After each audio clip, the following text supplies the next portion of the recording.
Hello friends, तर आज मी तुम्हाला एका पुस्तकाबद्दल सांगणार आहे. तर हे आहे ते पुस्तक अंत अस्ति प्रारंभ. वैभव ढोस यांचं हे पुस्तक आहे आणि प्रत्येकानेच वाचावं असं खरंच खूप सुंदर पुस्तक आहे. प्रत्येक गोष्टीचा शेवटातून काहीतरी नवीन सुरुवात होत असते. तर त्या संदर्भात हे पुस्तक आहे आणि प्रत्येकानं वाचायला हवं असं अप्रतिम पुस्तक आहे.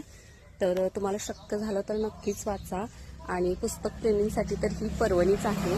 मला सुद्धा बुक्स वाचायला खूप आवडतं आणि मी जस्ट इंस्टाग्रामवर बरेच असं रील्स येत होत्या, तर ह्या पुस्तकाबद्दलच बरीच इन्फॉर्मेशन येत होती.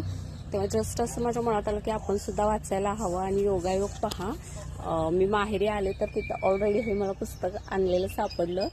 सो मी खूप खुश आहे. मी थोडं वाचलं हे पुस्तक आणि मला खूप छान वाटलं. तर प्रत्येकाच्याच आयुष्यात अप्स अँड डाऊन्स येत असतात. तर बऱ्याच वेळा आपण सिच्युएशन बिघडली तर खचून जातो. तर हे पुस्तक इतकं सुंदर आहे की आपला माइंडसेट हा सतत पॉझिटिव्ह कसा ठेवायचा या गोष्टीचं सुद्धा डिटेलमध्ये विश्लेषण केलेलं आहे.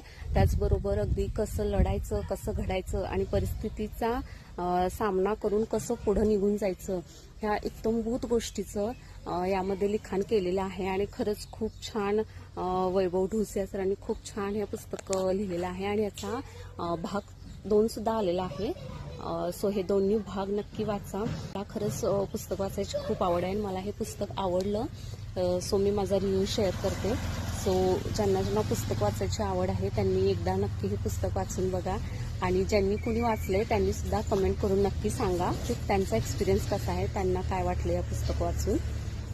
तर कसं आहे, एखादी गोष्ट आपल्याला मनापासून हवी असेल ना तर ती मिळतेच. मी खूप दिवसांपासून इंस्टाग्रामवर हे बुक बघत होते आणि जस्ट म्हणत होते की घ्यायचं, पण ते घेणं काय मला पॉसिबल झालं नाही आणि ते आपोआप माझ्यापर्यंत आलं. मी जस्ट मम्मीकडे गेले होते आणि तिथं ऑलरेडी पुस्तक आणलेलं होतं माझ्या भावाने. सो मी ते वाचलेलं आहे आणि खूप छान पुस्तक आहे.